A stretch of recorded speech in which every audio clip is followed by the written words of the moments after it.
on my way into the barn. I didn't rev my engines up too early today. You know, I started yesterday. Ava and I were up at 6:30, 6:45, got ready. You know, we didn't got a drink and then made our way to the barn. I was on the track shortly after 8 with the first set of race bike horses. We trained 18 in the race bike, and then 17 or 18 in the race bike, and then ended up going with another 10 or 11 in the jog cart at 1.5 miles as we prepare everybody to start their stake season. A long morning, felt great, especially when everything goes right. Everything, you know, you feel great. Get over to Pennsylvania. You know, just got there in time to go with and win with Grand Slam Dio. And then the Memento Mori thing bothered me all day. It still bothers me a little bit.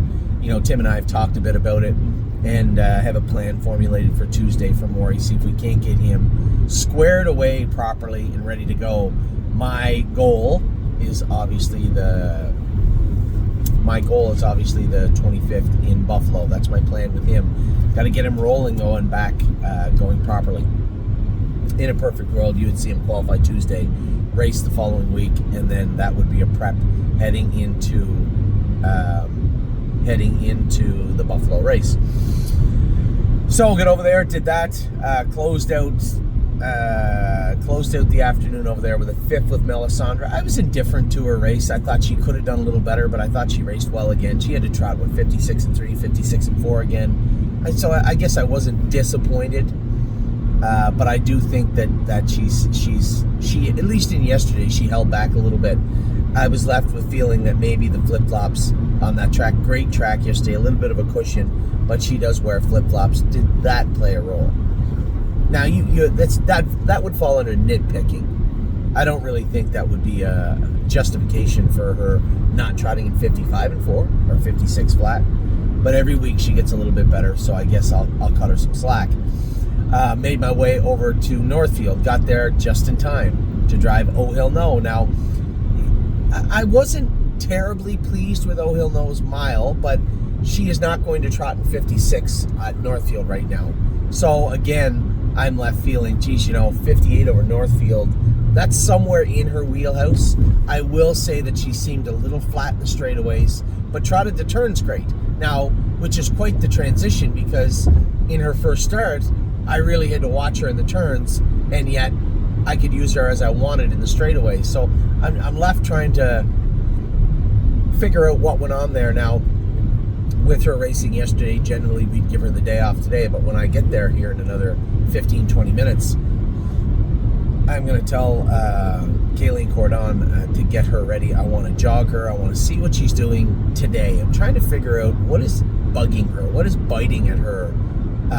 Initially, I would say her knees, but it just seemed to me like she was very tense behind. Is she loading weight, or is there something bothering her? I couldn't really discern any lameness of any kind last night, even, quite frankly, even a place to start.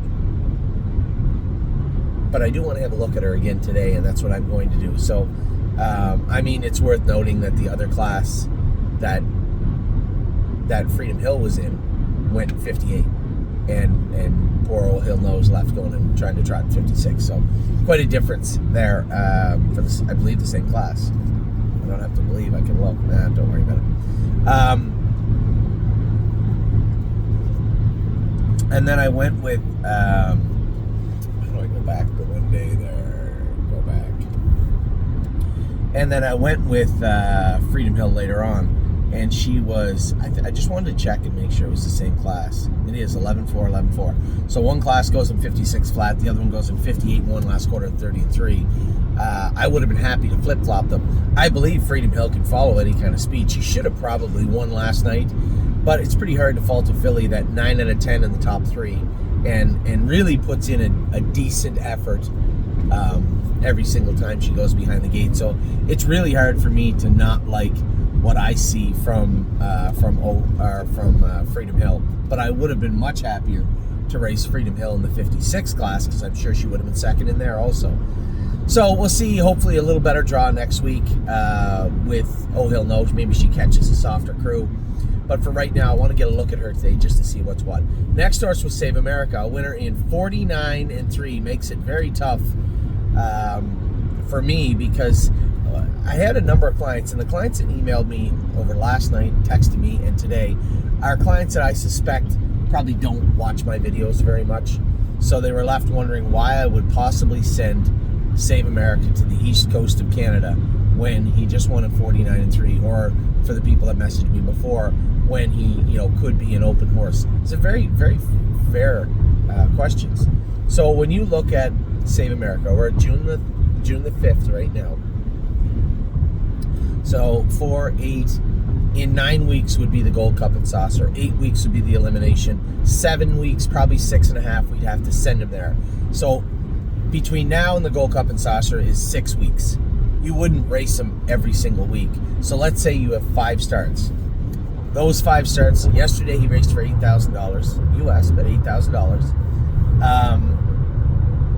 And next week, let's say he averages between 10 and into the Open 25 over the next 6 weeks, right? So that would actually be 5 weeks of racing. Let's say at an average of $15,000 a race. I think that's fair. That might even be a little high, actually, but let's call it that. So there's 75 US over the next 6 weeks to the Gold Cup and Saucer. To September 1st, let's throw another 20,000 on there. That's 95,000 US between now and September 1st. He is going to race for. We'll call it 100, just to round it up. In Prince Edward Island, he's going to race for 100 in the Gold Cup if he makes the final, which I would hope he would. He's going to race for $50,000 in the Governor's Plate in 4 weeks. Now, the stipulation, this is why he's leaving now. The stipulation for the Governor's Plate is that you have to have raced at least 2 starts in the Maritimes to fit that condition. It's an open condition, but that is the line that's drawn in the sand. You have to have 2 starts prior to the Governor's Plate in the Maritimes to race in the Governor's Plate. We will. So he'll race for 50 there. He'll race in Truro, which likely goes for around 20, I think. There's one other race around there that goes for 10 or 15. So now you're at 80. You have the Gold Cup for 100. The elimination for, I don't know what's it go for, 10. Now you're at 190 Canadian, 150 American. So if we kept him here and raced him, he'd be racing for somewhere around 100 American in total between now and when he would leave to go to the Gold Cup. And if we send him down there, he would be racing for very similar, if not more, money. And not to take anything away from the competition down there, because the Gold Cup is going to be tough. But with the stipulation on the Governor's Plate being those 2 starts, and again, I'm certainly not trying to tell you there's going to be any cakewalks anywhere. There's going to be gatekeepers and tough horses and horses looking for a fight all summer long wherever we race them. The 8,000 class just went in 49-3 last night at Scioto, just so you know. So there's tough racing everywhere.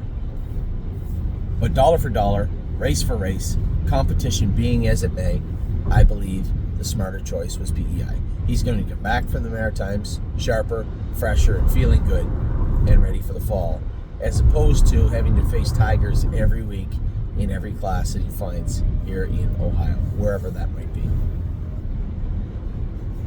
So I guess this explanation doesn't really help anyway, because the people that were emailing and texting me, I don't think they watch our videos all the time, but I did text them back and email them back and explain the very same situation to them.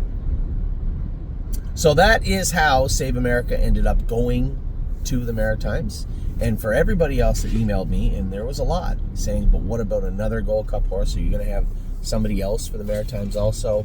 We will try. Over the next week or 2, I have a couple of people looking for horses that may fit what we're looking for. And if we can get that done, then we surely will. And that will be the plan for the rest of the summer with those horses. Now, that's the Racehorse and aged horse part. Freedom Hill, again, raced good. Probably should have been a winner. Just picked off at the wire. I thought she raced rather well again, though. So very happy with her. It's really. I can say she should have won, but nine starts out of 10 in the top 3, and had a pretty good year. I think last night's purse, if I'm not mistaken, put her at exactly $100,000 US made life, which is a pretty good feat for a filly that's a non-winner as a 2, 3, 4 condition claimer. I'm sure you would agree. So that was yesterday's racing. Today, obviously, I'll get into today really, really quick. We have Captain Incredible. Now, I'm hoping 60% chance of rain, some sort of accumulation between now and the time that Captain Incredible races. Later on this afternoon, Foxy Seaside unfortunately has to race against Gorgeous Package. So those two fillies, and not that, Foxy Seaside paced faster than Gorgeous Package ever did last week, I believe, or very, very similar. So I'm not saying that one should beat the other, but I would rather not race them against each other. What are they racing for? Chicago races tonight. Racing for 14,000. So they're racing against each other for 14, which is what it is. Chicago Hall is going to race tonight. Now, we are going to try them without the hobbles tonight. Jody asked me to. I'm not a big proponent of it. I'm not a fan of it at all. I don't think it helps at the very least. But every horse is different. And when it comes to Chicago Hall, he would have to be flawless for me to even entertain leaving the hobbles off him for the rest of the season. He would have to really surprise me tonight for us to even entertain the idea of not putting them back on for the Sire Stake race next week. That is my take on it. A number of people, aside from that, asking, where's Gaslight Hall this week? Well, Gaslight Hall, if you remember, bled a little bit in his last start. We put him on Lasix. In Ontario, you have to be off 14 days. You can race on the 14th day in Ontario, but not this week. So he'll race next week. And then Aunt Lily races tonight. I'm curious what her odds are. Oh, she's 5-1. 5-1 also, racing for $14,000. So we could have a decent night. I think these horses, Aunt Lily's 5-1. The other two fillies, I think, are like mid-range odds also. Not what we want to traipse all the way down to Scioto to race for, but unfortunately right now there's not a lot of other places to race. We could race Foxy and Gorgeous Package, I suppose, in the condition claimers here and do well, and it may come to that. But for right now, we opted to race them in that class down there. Looks like money races tomorrow night in the pouring rain. I would love for it not to be pouring rain tomorrow. If there's anything anybody can do about that, that would be great. Woodmere Betcha races in Churros, and I'd like to see her bounce back race after that miscue on the front end in Summerside Raceway. And then Texan Soprano races at Yonkers. We have a number of other horses racing this weekend. Sunday, Tyler's going to get his shot on Spitfire Overseas. I'm hopeful that he'll do well. He's been racing very, very good at Northfield Park. We get a full field of 9 for the Open at Northfield on Sunday. I guess I should follow that up with Rock Shining Star Trosa racing on Saturday. Manhattan Money and Arrowhead Hanover also on Sunday. So that is what's going on with the racehorse side of things. Now, when it comes to the babies, I told you guys we have a number of horses that are going to qualify next Tuesday at the Meadows. I actually have 16 on my list, not 15. So either we're going to scratch one of them out. Don't Ask Again was my last attachment to this. Now I want to look again to see when the first 2-year-old stake race is. I know the fillies are short. No, I think it's July 2nd. I think it's July 2nd for the 2-year-old trotting fillies. But I will know more. I'll know for sure by the time you watch this video. Something tells me it is July the 2nd. So going over Tuesday, 2 qualifiers. We already have 4 horses that stayed over there. Diosa Della Danza, Highest Honor, stayed over there the other day, as did Perfect Thought and Go Strong Hanover. Now, Perfect Thought will not be coming back to Northfield Park. She's going to race there at Tim's first start, and then if she's as good as we believe she is, she's going to make her way to New Jersey.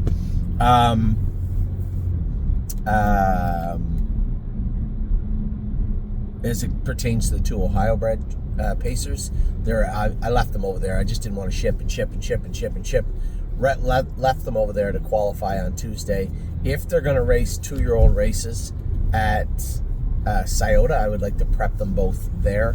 I know that Northfield's going to race 2-year-old races, but I just don't see the sense of racing them here with 2-year-olds here with the preparation needed to be in the next generation on July the 5th. So they'll either go from the Meadows back to Northfield over to Scioto, or they'll just race their first start at the Meadows, and then Go Strong Hanover goes without saying he will race at the Meadows, as he is a straight Pennsylvania bred. Those 4 are over there right now. We have room now. If I can get Brian Loney's trailer, I think Brian's or Corey's or somebody's truck and trailer for Tuesday morning, we are going to have another 11 joining them. Well, 11 plus 4 is 15. Tim said he is racing. He has entered Brooklyn Wolf here on Monday. If he gets in, they could probably ship one back with them on Monday evening as well. So here's the list of the horses going over to the Meadows on Tuesday morning, for Tuesday morning. Cherry's Girl, first one up. She trained in 2-1 yesterday. She was very, very strong. I've been thoroughly pleased with what I've seen from Cherry's Girl, and she looks very good as we head in there. Big filly now. She's going to need our big trotting bike over there. I'll have to remind Tim of that as she was touching the bike yesterday here at Northfield Park. Degas, her first stake race is likely to be, and so Eric and I talked about this. I said, Eric, I'm going to qualify her on the 10th. I think I'm going to race her in the fair race, which is at Oak Grove on the 18th. Now, here's the sticky part. That fair race is 5 days before her first stake race, which sounds like a lot, but if we qualify her on the 18th, right? Or if we qualify her on the 10th, give her a slow mile. She has 8 days. Give her a slow mile in between. Really just use that 18th date as a training mile for the most part. And Eric said, well, there's going to be some good horses in there. I said, well, that's fine, but they're in the same boat that we are, right? They're in the exact same boat that we are, in the sense that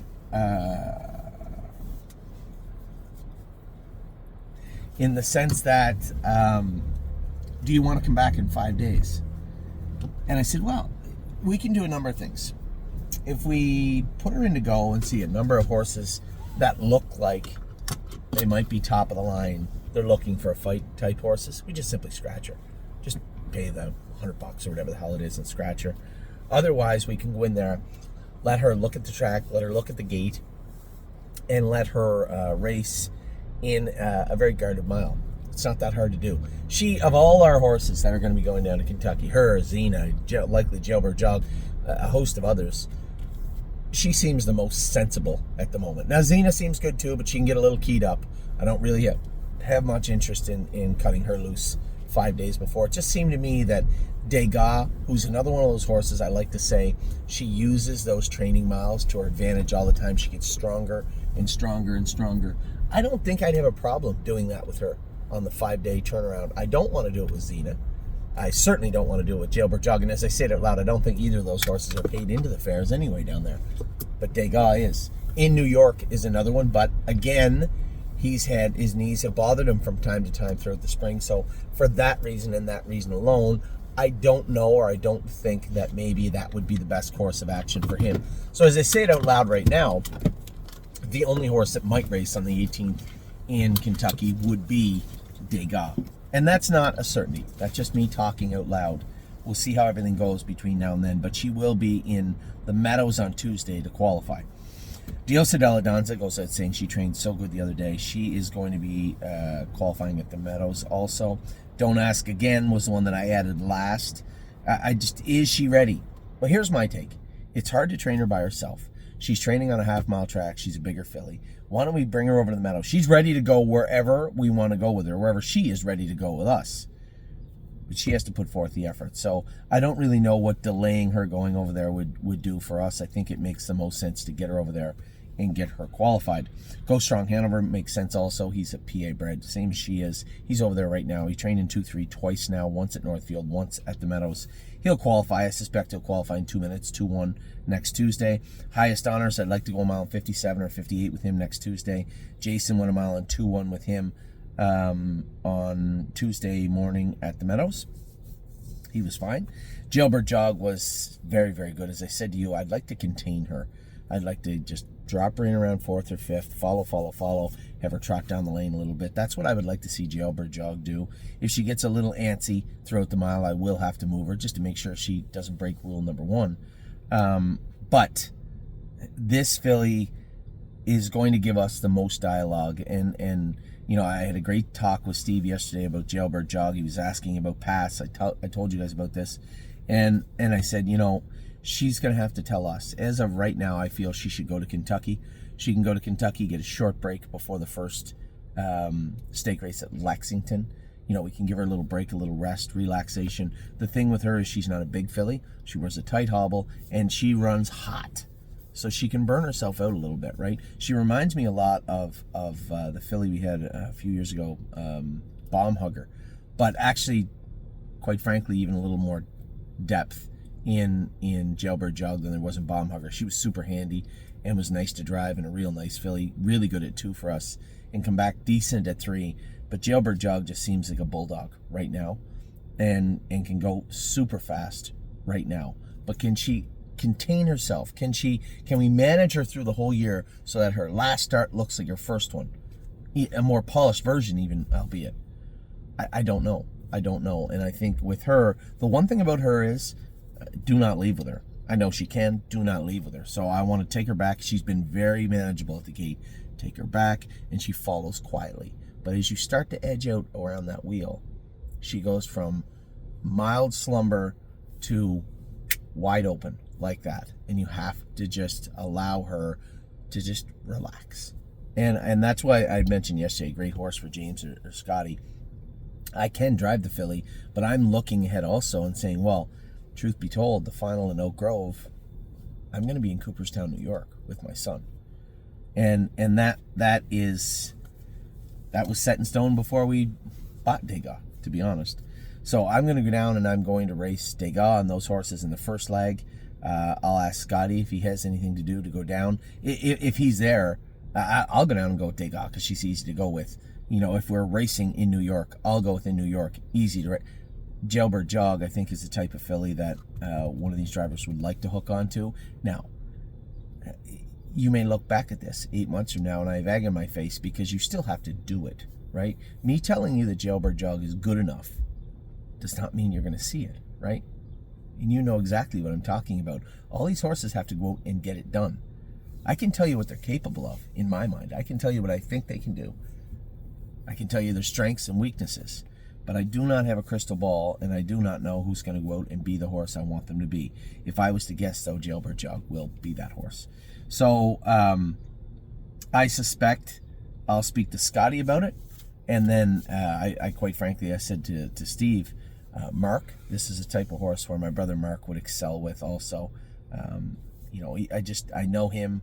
I know how he races, and this would be a very good horse for Mark also. So I would say those would be my first 2 choices. The reason I say it like that is because Scotty is sought after, right? And he is going to pick a Melander horse over ours. He's going to pick a Linda Toscano horse over ours, and a host of other people. He is in the level where politics does play a role. He's trying to juggle all the best horses he can drive. He doesn't want them to intersect where he has to make a choice. And if he has to make a choice, sometimes there is a political component to that. So I suspect you're going to see Jailbird Jog qualify quite easily on Tuesday. We're going to race her at the Meadows. Or we may not, quite frankly. Her first race may be in Kentucky. I haven't made my mind up yet. I guess that depends on how the qualifier is. Everything moving forward, all the plans we have, all the things we're trying to do, they're all going to depend on. I don't want this guy to run into the car. Are going to depend on step by step, race by race, what Jailbird Jog does. And the reason I'm taking a lot of this video to talk about Jailbird Jog is because she strikes me as kind of a special filly, right? When it comes to Perfect Thought, there's another horse that I would put up in that realm almost, right? She has to do it. She was awesome schooling the other day, but she's New Jersey, right? There's not multiple paths for her. She'll be going to New Jersey. So I don't really have to talk about her that much. But, and again, push button, 2-year-old pacing filly, doesn't wear a boot. I mean, all due respect, anybody can drive her. All those top guys could drive her. So, where are we at here? Jailbird Jog will definitely be going to the Meadows Tuesday. Leland Hanover, I was torn. I talked to Marco about it the other day, but then I said, you know what? We're going to get him on a bigger track, nice surface. I trained him here in 2-2, and he comes zipping through late. Last quarter in 20. His own last quarter is 28 and a piece, 29, and look very good doing it. So, to just dump him in the 4-hole and follow, even if he qualifies 3 weeks, I'm okay with that. He's just got to learn, and the speed is there. That wrinkle, I didn't see it yesterday. In fact, I got to dip him to the inside, kind of in between 2 other horses yesterday, and I never saw that wrinkle when he sprinted to the wire. So that's a huge step forward for him. Millie girl, I want to get her blood back. Twice now her tail popped up. I think she tied up 2 weeks ago when I trained her, and there was still some residual tie up there yesterday. So how do we combat that? Is she ready to go right now? The answer is yes, I believe so. I trained her in 59 here last week. She's ready to go. But is she perfect? If she's not, she won't go on Tuesday. My name is Wayne. Same thing. She looked great here yesterday. Finished up her mile good. She's probably ready to go mile 58, no problem, on Tuesday.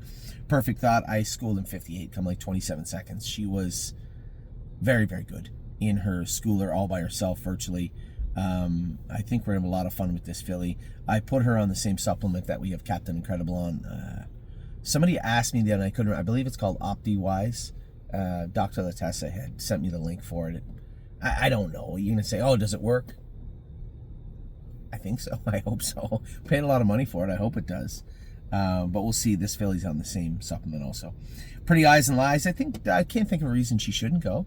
I mean, she was a tiny bit flat here yesterday, but she had missed a training mile. She's another filly, needs those training miles, and missed one in the middle of the week. And lo and behold, deep track. Throw a deep track in the mix. She was a little flat yesterday, but won an okay mile, and she is going to qualify on Tuesday.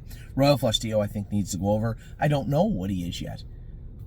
He looked good training yesterday. I was really happy the way he zipped out late, shot through, and won the training set. I was really happy with him, so we'll see in that regard what he can become. Tomboy Strong, Uncle Danny, and Zenith Kemp, I'd already mentioned them. All 4 of the next generation hopefuls out of the barn. And somebody asked me again yesterday, so let me touch on this. We have a spot in all 4 distinctions, right? There's no lot drawing this year. There's no abundance of overlap. We have the trotting filly, trotting colt, pacing filly, pacing colt. We have 1 in every division right now. That's official. So as of right now in the car, it will be Uncle Danny, Tomboy Strong, Highest Honors, and Diosa Della Danza. As of right now, those are the 4 horses. Trotting fillies and colts, there's 2 or 3 horses kind of clawing their way up towards Danny and Tomboy Strong, but they have not got there yet. So Tomboy Strong was great yesterday, 2-1 again. Uncle Danny inhaled her late, but I did all the work on the front end. She was great. Uncle Danny was superb, and Zena Kemp trained great also. So those are the 16 horses heading over to the Meadows for Tuesday. The other horses will qualify maybe once before the 22nd, but definitely slated for the 22nd for the qualifiers here at Northfield Park. So now you're all caught up, I believe. Talked about last night, talked about Save America, we talked about a number of racehorses, we talked about what's coming up, we talked about all the babies. I think you're all caught up. Good luck to all my partners today. I'll be watching closest, I think, Chicago Hall. I'm a little frustrated that Captain Incredible drew the 8-hole again, but that is that. We'll race him. I just don't know the best way to do it. You know, we want to put the proper amount of work on him into him so that he continues to progress, but we don't want to get to the bottom of him, right? So I think I'm probably going to have to go out of there and land 3rd or 4th today, or 2nd or 3rd, whatever. Sit, and see if he can finish up past him, but he's been very, very good of late. Interested to watch Foxy Seaside, gorgeous package, and Aunt Lily tonight at Scioto. I'd like to see some progression from them. We did take the flip-flops off of Aunt Lily, so I'll be watching that closely also. And then Chicago Hall, no hobbles on tonight. I don't know what's going to happen tonight. We're all going to find out together. But as I said to Dominic, and I said to one of our clients, I said, well, why would we risk taking the hobbles off him? He might run. It's an on-winners of 2. He can only win it once. So whether he wins it without hobbles on tonight or whether he wins it with hobbles on another week, it really doesn't matter. He can only win this class one time. So let's see how he does tonight. He would really have to wow me for us to even entertain the idea of racing him without hobbles. But Jody did believe he could race without hobbles on. He thought he'd be better for it. I don't know that I agree, but I wasn't sitting behind him. He was. So let's see how he does tonight, and then we will move forward with him in whichever direction we choose, hobbles or not hobbles. So take care. Have a great Thursday, wherever you might be. It is a nice day here. It's going up to about 30, but a chance of rain at the Meadows. I know I'm going to get soaked tomorrow. It would be really nice to at least miss it today. Take care. I will talk to you all very soon.